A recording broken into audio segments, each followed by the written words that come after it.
Just a little bit about myself. I'm a Category 3 vibration technician at International Paper in Mansfield. I'm a Level 2 Ultrasound, Level 1 Thermology. Been doing millwright work for about the past 16 years. Worked for shutdowns, run several different companies. I worked for Turner, for Shaw, for Zachary, and some companies that I don't even want to mention. I got interested in ultrasound because they said, well, in order to get a pay raise, y'all going to have to get certified in something. So everybody said, well, what's ultrasound? I said, I don't know, but I'm going to go. I like new things, something that I don't know. And after the Level 1, I come back to the plant and I said, this is some cool stuff. First of all, excuse me if I use any language, if I do something. This is the reason that I do what I do. My 4 kids, my 2 grandkids.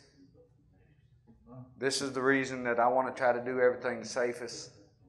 I want to go to work with everything that I got and come home with everything I got. Level 1. That's where I was at. Bringing back what I learned, like I said, I get tickled about new technologies. And what we learned in Level 1 was just the most exciting thing since vibration. I come back and found out we had an ultrasound gun there. It was an old sonic scan, CSI. I said, well, we're going to take this and we're going to play with it. And I went riding around the plant. We got a lot of stuff, and I was just playing and stuff. Come back in the next day, and I told the boss man, I said, I'm fixing to write 230 notifications, work orders. He goes, you're what? Yeah, right about 230, that's what I figured. How did you find 230 bearings? I just rode around. And he got to laughing, so I told him, I said, come, let me show you. Let me show you what we learned at class. And we got on a golf cart and we rode down some of the conveyor systems. And I said, look, listen, there's one, a little bit further, there's one. And he said, that's pretty amazing. He said, that's cool. I said, yeah, it is. So what I told him, I said, I want to use UV on some of my vibrators. We have four vibe techs at Mansfield. Each vibe tech covers a certain area of the plant. I cover the powerhouse, the wood yard, and part of the pulp mill. I actually have right at 500 pieces of equipment that I monitor monthly. We average about 9 to 10 hours a day because we have to get vibration readings on every piece of equipment every month. If we don't, well, let's say we better have a good excuse. Well, when I started playing with the ultrasound on bearings, piece of vibration equipment, we take on average 10 vibration points on a regular motor and pump setup. Well, I said, well, I don't have to take 10 points with the UE. I can take 4 points. It don't matter where you take it with the UE. I found that we get the same results, whether you're at the top of the bearing, whether you're horizontal, all you're doing is hearing the bearing. Told the boss, I said, I want to put this UE on some of my vibrators. He said, why? I said, because I'm tired of working 9 hours a day. I said, I've got kids to go home to.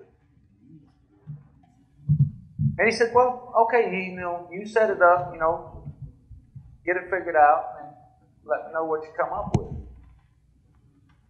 I said, okay.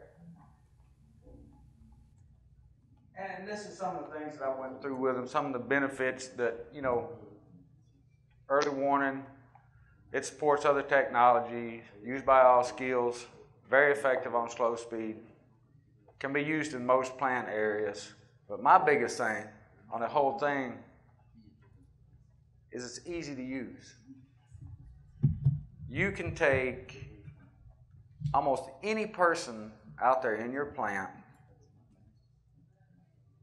give them a bearing and say, this is what a good bearing sounds like. This is what a bad bearing sounds like. And most individuals can decipher Yeah, that's what it is. And if they go out there, they can hear a good bear. They can hear a bad bear. That's what I like about it. That's how we code our equipment. A's are the most important, B's are in the middle, and C's is just C equipment that won't interrupt production. Well, my suggestion to my bosses says, I'm going to take the C equipment on one route. This route's got 44 pieces of equipment on it, 14 A's and B's, and 30 C's total on this equipment. The time it takes to do the vibration collection is about 4 hours and 30 minutes on that total route. The analyzing time is real close to about the same. Because with vibration, you've got to analyze every point. You've got to look at every point you've taken to see if you see anything. So we got a total of 9 hours to do one route. And I've got right at 26 routes is what I do. This is what I said. If I took the A's and B's, which is the most important to the plant, I can do them on vibration. I can run my route on them. It's about, 2 hours and 50 minutes total. I can take my C equipment and use the ultrasound on it and hit the wrong button. And it takes about an hour, 30 minutes to take it with ultrasound, about 10 minutes to analyze it. He said, 10 minutes to analyze it? How does it take 10 minutes to analyze it? I took the magnet and I said, it's good, Barry. That's okay. That one's okay. That one's okay. 10 minutes. And by doing this, on one route, we're able to save 4 hours and 30 minutes. Like I said, that's one route. I alone have 26 routes. I have the smallest routes in the plant. The other vibe techs have actually more routes than I've got. More experienced, older. But by saving 4 hours and 30 minutes on one route, well, what are you going to do with that time that you save? Go home after 8 hours? But I don't want to do that. I like going home after 8 hours. But I'm wanting to expand. I'm wanting to put more routes on a UE. Mill-wide. Educating. I'm pretty good on educating. I believe that the more schools that you can go to, the better that your plant's going to be. International Paper Mansfield, we've had our UE route set up. All of our vibe techs are level 1 UE. All of our vibe techs are level 3 vibration technicians. All of our vibe techs are level 1 thermology. What we want to do with the program is implement the UE in to save time, to allow us to start doing infrared routes. And they like, wow. Certifications on other people in the future. I don't have much more left, so I can talk now. When I started out playing with the UE with that little sonic scan, me and the boss man, we was riding around and I was showing him the things that we could find, the things that we could do with this UE gun. Well, we accidentally went up through the lime kiln and was listening to stuff. We got trunnions that run our lime kiln. They're bearings there. I think one of them is about as big as this room, and we've got like 13 or 14 of them. Turns at 1.7 RPMs. We don't do vibe checks on them bearings. They're just not set up. Well, we heard something in one of them bearings with UE gun, just walking by. So I said, you hear that? Yeah. I said, that's a bad bearing. He said, no, that ain't no bad bearing. I don't hear it. I said, I guarantee you that's a bad bearing. We dug into it a little bit further, got other people. We brought the vibe machines out there. We set up. our slow speed peak view. Took the peak view shots of it, some far out shots, some close up shots. Sure enough, they actually had a defect in that bearing. They were able to schedule it. Actually, we monitored it for almost a year until they was able to schedule it, shut it down, change out one of the trunnions.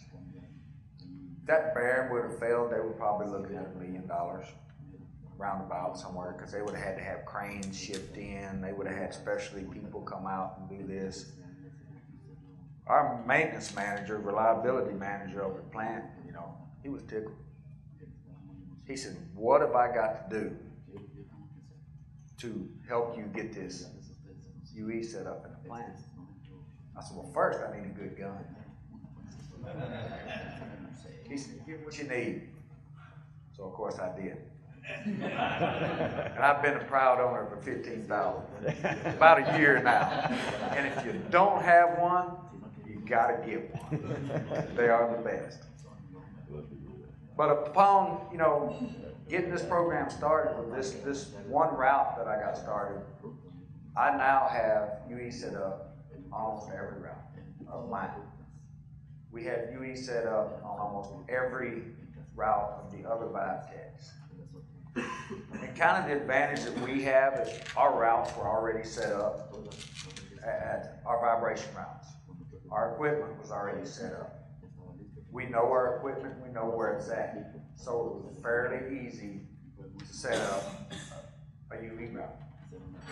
We just copied what we had on vibration and made it the same route. Slow speed stuff. My routes that I've got UE set up on is not just slow speed. I've got 3,600 RPM motors, 1,800, 1,600. I use it on everything. But we do have some slow speed equipment that we've got it set up on. Woodyard, they've got smaller trunnions and smaller bearings down in there. A lot of wood chips laying around there and stuff. We've had 2 fires down there due to bearings overheating and caused a little bit of smoke. They don't like smoke in the wood yard. I happened to be walking by they had this big meeting up there, and I'm the type of person, I like to stick my head in there every meeting just so I got an idea of what's going on. And the maintenance manager for the wood yard was standing up there, and he had all them operational guys and maintenance leaders and the maintenance manager, and they were all sitting there, and he's like, "What can we do to keep this from ever happening again?" And I seen a whole bunch of silence in that room. I said, "I know how to fix it." And I turned around and walked out. Of course, they said, "Charles," I like that. He said, "What do you mean?" I said, none of them bearings down there, they're not monitored. You got logs falling, you got stuff falling, you got everything falling. You can't get up close to it. You got, He said, "Right."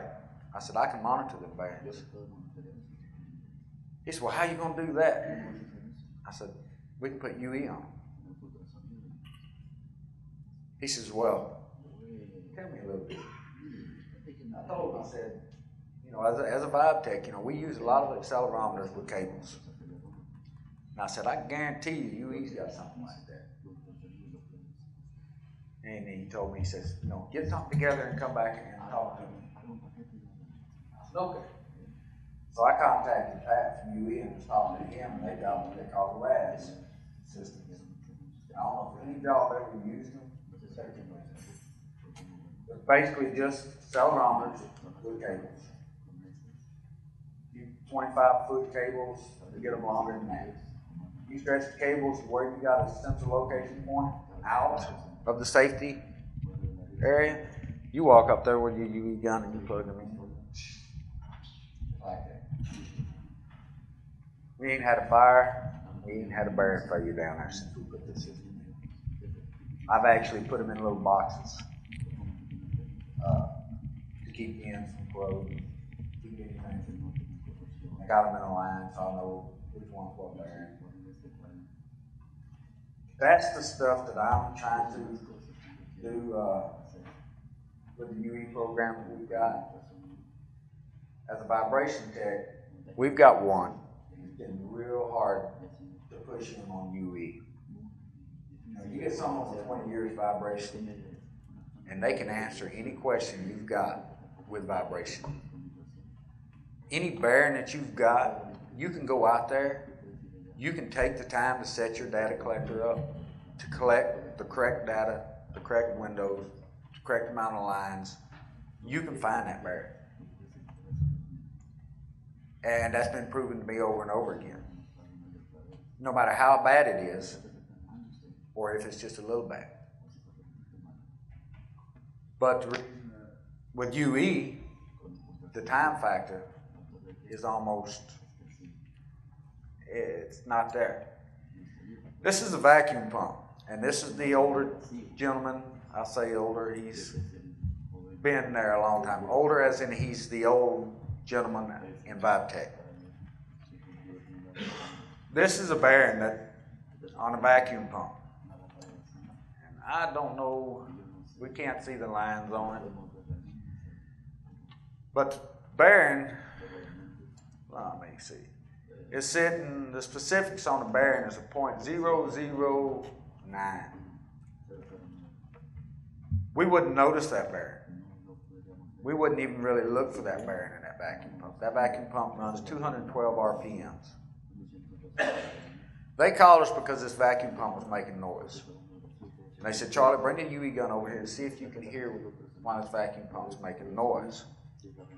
Well, we got over there. Yeah, we figured it out. They had a valve shut. Not all the way open. They opened the valve. Vacuum pump calmed down, wasn't making no noise. But while we were standing there, I stuck the magnet on it. I told him, I said, George, I said, you got a bad bearing on that vacuum pump. Oh, no. This vacuum pump was just changed out and outage. This vacuum pump ain't 3 weeks old. I said, George, you got a bad bearing on there. I just took vibe readings on it. Don't have no bad bearing. I said, George, you got a bad bearing on this vacuum pump. He said, well, let me go get my equipment. Well, he dives back, comes back, gets his equipment, hooks it up to it, takes some short windows, high lines, takes it back to the office, sits there, spends 15, 20 minutes going through it. He said, we got a bearing in there. Yeah. It's low. He said, I had to bring it up out of the grass. He says, but it's there.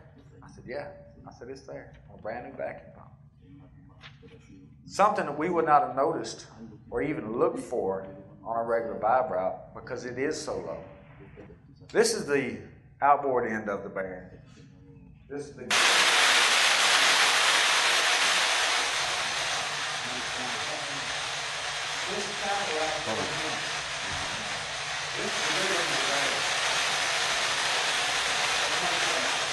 I'll play the bearing on the that was bad that I heard.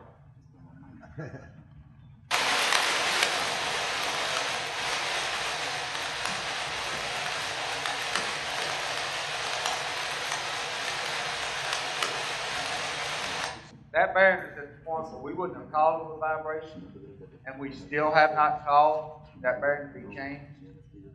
But what UE allowed us to do was to hear that bearing before we would have picked it up or even noticed it with vibration. And they got scheduled to be changed depending on us. Basically, what we're doing is we're now monitoring that bearing a little bit more frequently than what we used to. And when it gets to, we usually, that's a .09. When it gets to a .02, it's usually at the average of where we have our bearings changed in the pump. We don't have alarm levels set up because every piece of our equipment runs at a different flow, different rate. We actually use our own judgment and our own experience on this point in time that are bad enough to be changed. Because our job is not only to find stuff and say, hey, that's bad bear and you need to change it. We try to get the most runnability out of that bear as we can. That bear right there will probably run for another year. But what Huey's done is let us know that we do have a bad bear. After we found this, and they called the vacuum pump people, brought them in, and they're listening, they've done their checks, and they said, yeah, bad bear. I looked at George and I said, George, you got a bad bear. Maintenance manager over there comes up and says, Charles, we do UE on all of our vacuum pumps? I said, you betcha. They can. I can sort them out. But like I said, that's the advantage, and that's what I'm trying to implement UE in. I'm trying to use it as an early texting device on all of our slow speed equipment. We've got multitudes of slow speed equipment. And our program, the Vibe, we put it together. Someone else presented it. And they said, go. So, like I said, we're at the point right now that we're saving so much time with our UE being implemented that everybody's saying, well, what else can we do? On our paper machines, we have jack shafts. There's probably 60 jack shafts on the paper. Well, we're going to implement infrared routes on all of our jack shafts. And our reliability manager brought us in and said, y'all are doing tremendous job. Y'all's overtime is still killing me. What can we do about this overtime? Bring in another button. We got the approval 2 weeks ago. They actually put the paperwork out. We're hiring a new button. And our reliability manager said, well, he's a level 1 vibration technician. Got some experience. Where do we want to do? Well, the first thing we're going to do is send in the UE level 1. That's our first goal with the new.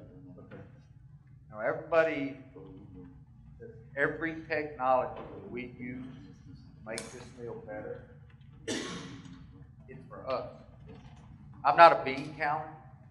I'm not a manager. I'm not an engineer. Every morning when I get to that plant, I put my hard hat on. I put my steel-toe boots on. I strap on my equipment and I go in the field. My name in that plant, Kevin's name in that plant, Fred's name in that plant. That's all you have in that plant. Nobody knows you by anything but your name.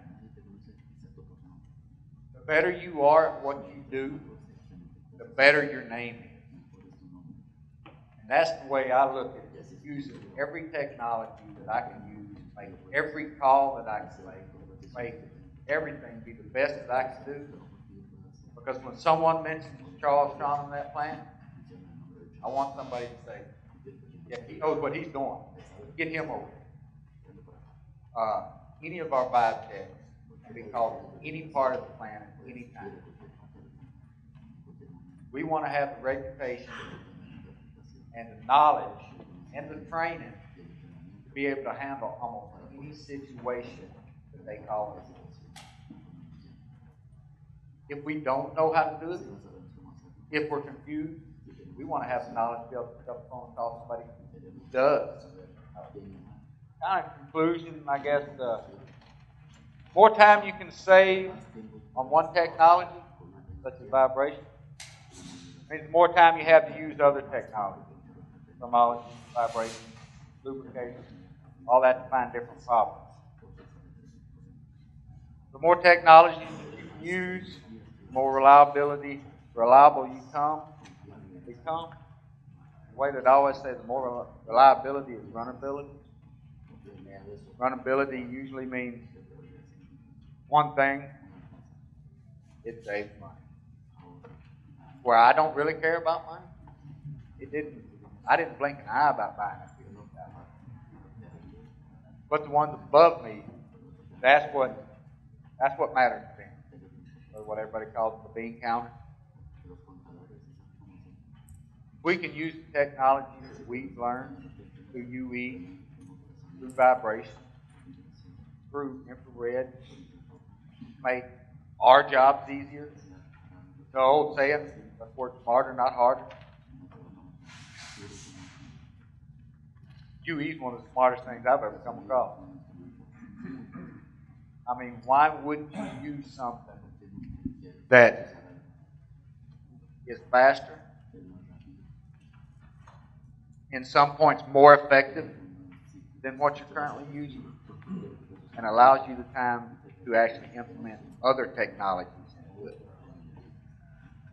The old sonic scan that I started out with, I actually passed that on to our lubricators, inspectors.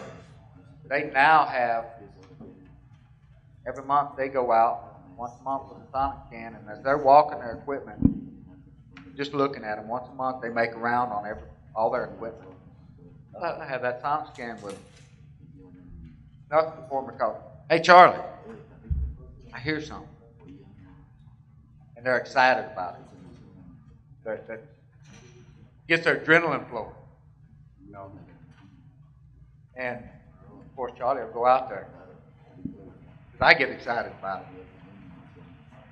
We're not very well liked with a lot of people, especially the maintenance side, because our whole job is to find problems.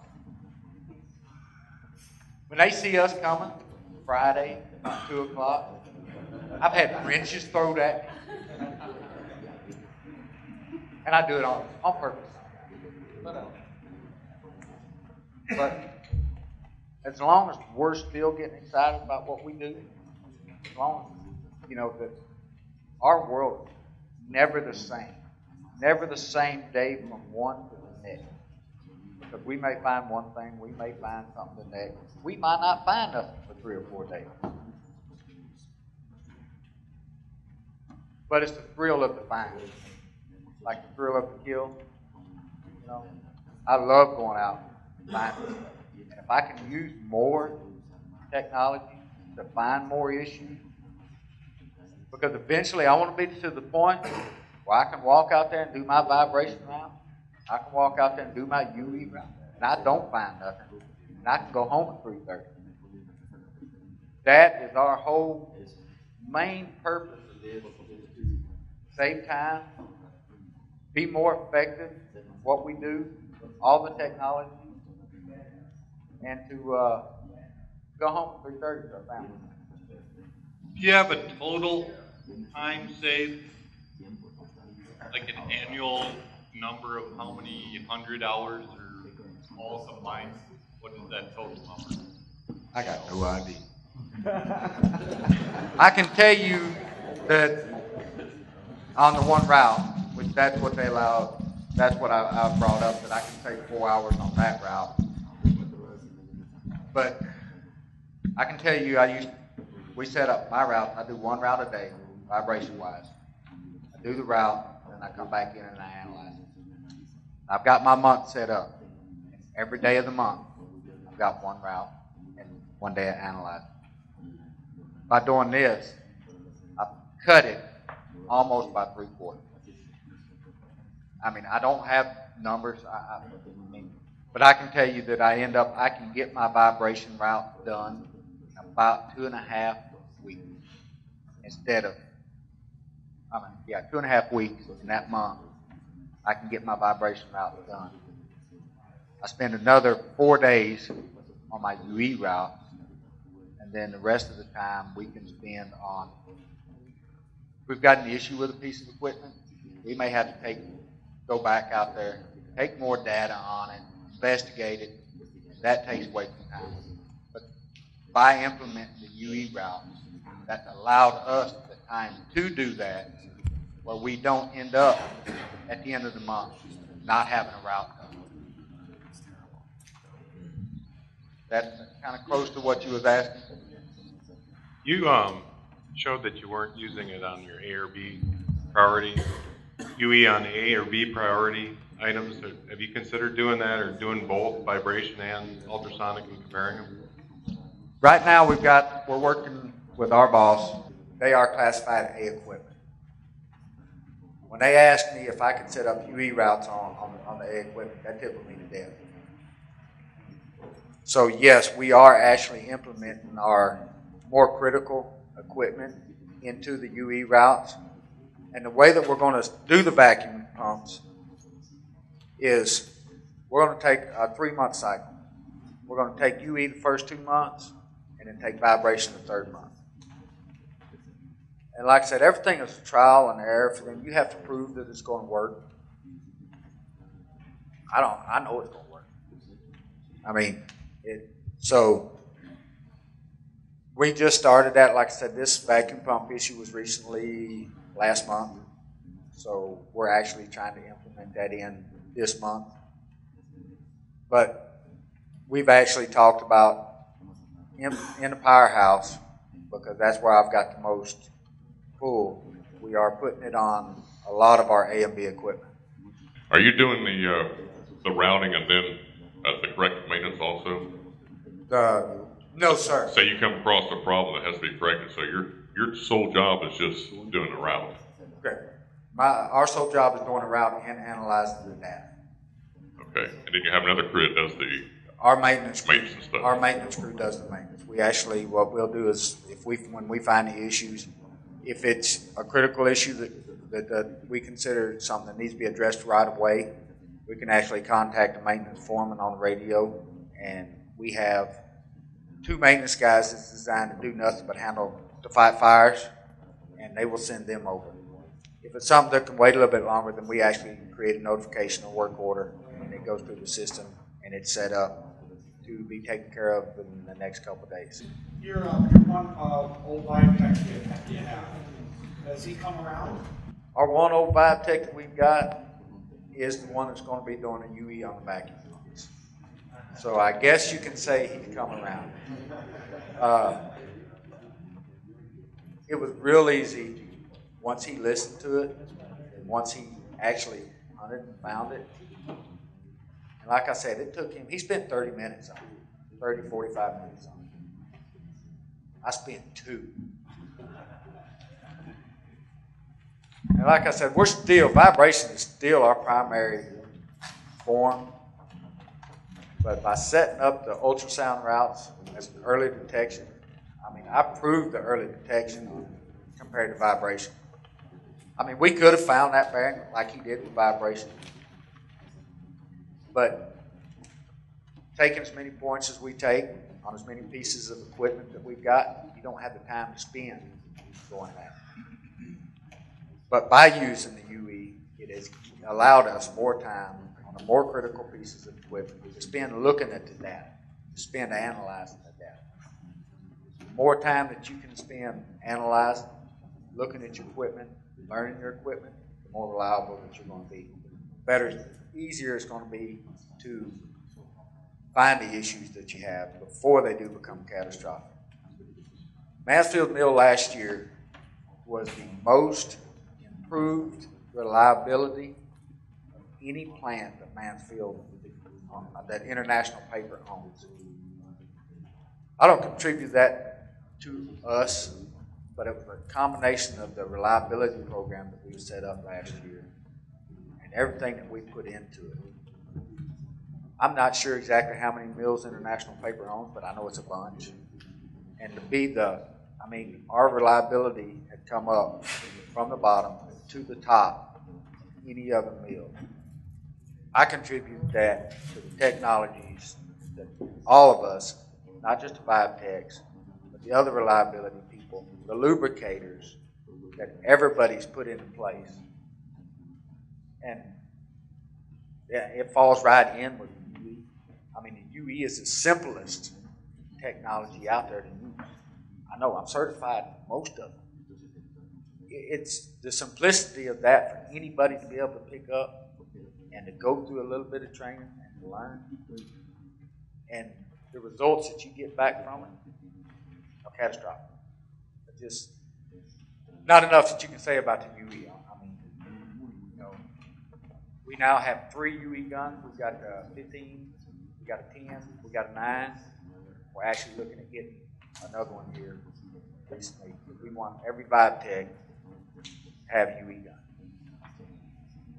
We use them on the motor.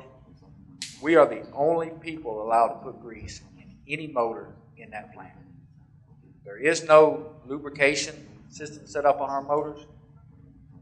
If they think that motor needs grease in it, we go with our UE gun, we listen to it, we allow the lubricators to add grease to it. Because you can't go wrong putting grease in a motor with a UE. You know exactly how much to put in and when to stop.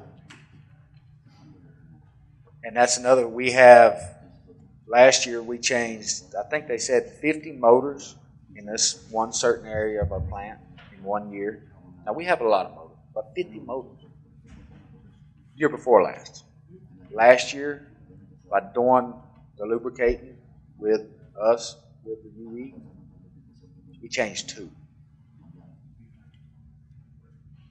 Like I said, that goes up to them bean counters. To us, and to the maintenance side, you know what that means? Less work. That's what matters to us. But to them guys with the money, yeah, they save money. And if you can save them money, the majority of the time, they will be willing to spend a little bit of that money to keep saving that money. Because they get the big bonuses at the end. They get the pats on the back. We get to go home after 8 hours. We get to spend time with our family. That's our bonuses. And you can't ask for a better bonus than that. Any more questions? Thank y'all. I'll be here all week.